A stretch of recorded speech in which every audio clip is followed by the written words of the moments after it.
I am seeing these quilted book sleeves everywhere right now. They have totally gone viral for a good reason because they are adorable. I'm gonna show you how to make one, beginner friendly, super easy, and I'm just obsessed with them. So for this project, we need 2 lining pieces. These measure 9 inches by 12.5 inches. 2 outer pieces. So this is the side of the book sleeve that is going to show. I love this cherry fabric. I thought it was so adorable. You also need a piece of batting to do the quilting on the outside fabric. And I just cut my batting a little larger than what my actual piece is, because when you quilt it, sometimes it shrinks down a little bit. And the closure at the top is going to be a tie closure, and I just used my outer fabric for the tie, but you could do whatever you want. If you want the tie to be accent, you could do the lining or just any coordinating fabric. For this one, I just went with the same because it's what I had and it's adorable. You want to make sure that your book sleeve is going to fit your book. I am making this on the larger side to fit big hardback books because I've already made one that is smaller for paperbacks, which I'll show you at the end of this video. So you just want to make sure that like a book is going to fit inside and that you have enough room on the side. So if you know the average size of your book, you're going to want to adjust it to that, but I think this is going to be good for this one. I want to take care of my ties first. So I'm just going to fold each of them in half and press them down. Make sure you have your right sides together. We are going to sew a 1/4 inch seam all the way down one side. And at this end, I am going to come in diagonal because that's going to be my end of the tie that shows. And I just want it to look nice and finished right there. I'm not even going to clip this because I pressed it. It's going to stay together just fine. And about 1 inch from the bottom is where I'm going to lift my presser foot and come off at a diagonal.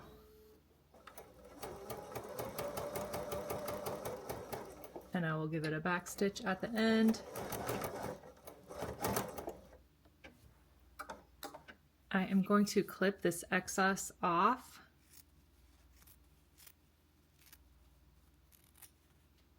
And now the fun part of right-siding these tubes out. I have seen a method where people take a straw and a chopstick and somehow right side tubes out. I haven't tried that, but I'm gonna finagle these through and meet you right back here. So that was probably the hardest thing of this entire process. So that tells you how easy these are to make. Just that turning, I am not good at.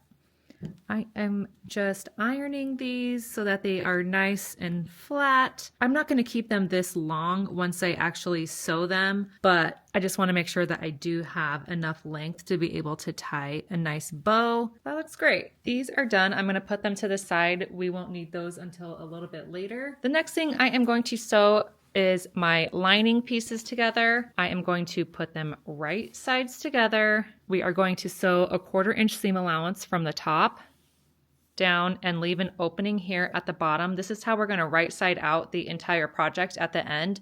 So I'm going to leave a 4 inch space right here to be able to do that turning, back stitching at both sides. And I, instead of marking it, just like to put a little clip at where I'm going to start and stop. That just helps remind me to do that. When I get to where it looks to be a 1/4 inch from the bottom, I lift my presser foot with the needle down, turn, and just continue sewing.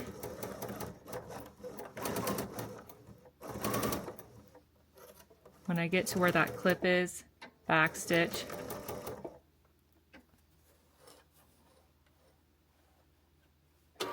And then I'll continue on with another back stitch. I'll trim away the bulk in the corners just so that when we right side it out, it will look a little nicer. Just make sure you don't cut your seams. And there we go. The next thing I need to do is quilt my batting to my outer fabric. I have a high loft batting. If you want your book sleeve to be more like thick and plush, use a high loft batting. I have even done it with 2 layers of batting. You could use a fusible fleece, you could use a fusible foam. Whatever you have is fine. I want to do diagonal quilting, and so I'm going to draw a line on here with a heat erasable pen. I got these on Amazon. I'm trusting that they're going to work just because of my white fabric. That's good enough for me. I have a quilting foot that gives me a sidebar for me to follow my quilt lines. If you don't use a quilting foot, that's fine.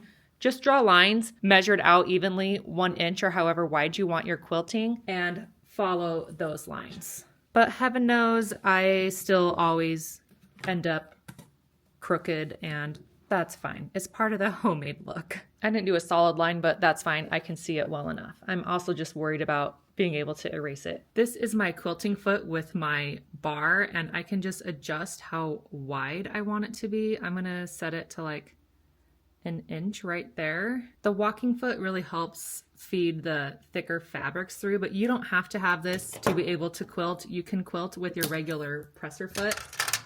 It's fine. This just makes it a little easier.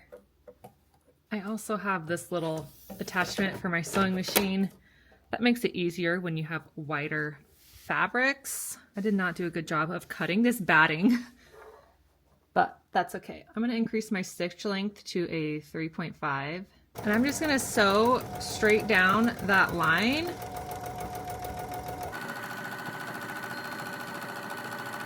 And so then my next stitch, I'm going to line that stitch line up with this bar. And now when I am sewing, I am trying to keep my line straight with this bar and not paying attention to the needle.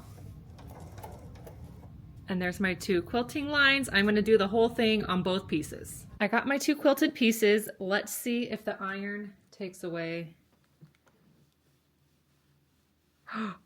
It's totally working. I forgot I wanted to check the size of my liner, how it fits the actual book. Okay, I think that's perfect. I wanted it a little loose in case I end up with a larger book in the future, because this thing isn't like enormous. It is a little tall, so I will take some of the top off, but for now, we are good. I need to trim this up.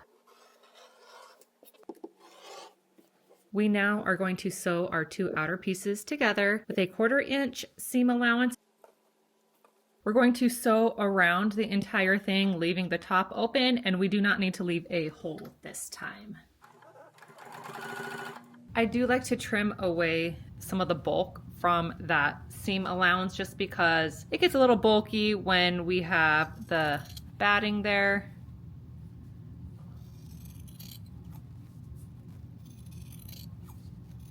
I want to finalize how tall I want my book sleeve.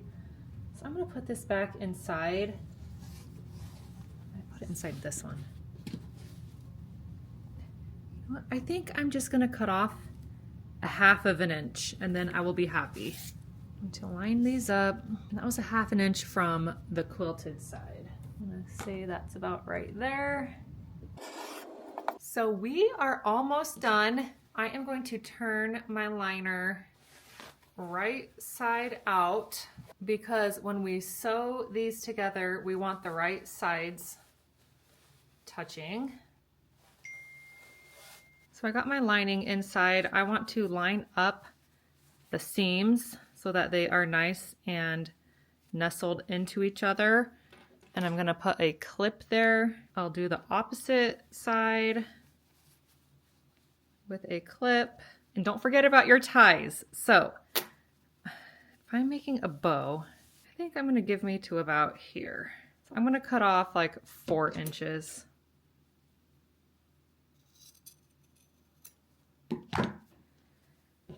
And we're going to slide this in between the right sides of the fabric, making sure your raw edges are sticking out and that these are nice and centered.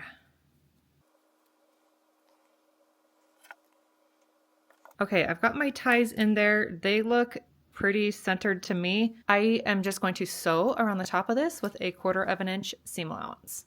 I'm gonna take this off so that I can just slide it on like this and sew in a nice circle. Hopefully I can get it on there. Okay.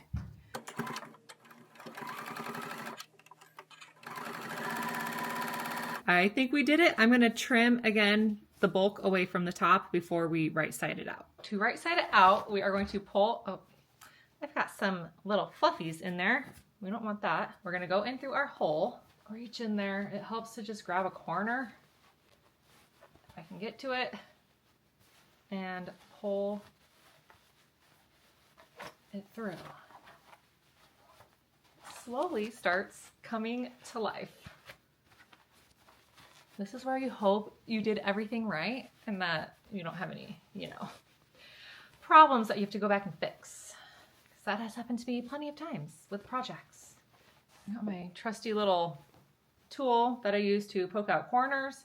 We're gonna poke out the lining corners as well as reach in here and poke out these corners. Before we shove our lining back in, we want to sew down this opening right here. And it's already tucked in nice and neatly. Sew as close to the edge as you can with like 1/8 inch seam allowance and just backstitch at the start and stop. Here's how that looks. I'm just gonna trim away my threads. This is looking so cute. So now, and our ties made it out very nicely. We're going to tuck the lining inside of the bag. Just push it in there. Our last and final step is to top stitch around the top. That's just going to keep our lining tucked nice and neatly in place. There's a couple ways you could do this. If you want your lining to show a little bit, I kind of like that. It gives it a little bit of an accent piece. I think that's what I'm gonna do. So I'm gonna press it down right here. If you don't want it to show, you just tuck it in and iron it at where the seam is. But I kind of like this look. I've pressed it where I want it to be lined up, and I'm just gonna give it a little top stitch, making sure I'm top stitching above where my tie is so that it doesn't get all folded under. All right, y'all, this turned out way too cute. Moment of truth is, does my book actually fit inside of here? It's perfect. There's the inside, and then you just tie the top closed in a darling little bow. I'm obsessed, and this makes me want to read. If you have something cute to use while you're reading, doesn't it motivate you to read more? I think so. This is the one I made that fits a paperback book. It's just a little bit smaller. I'll show you.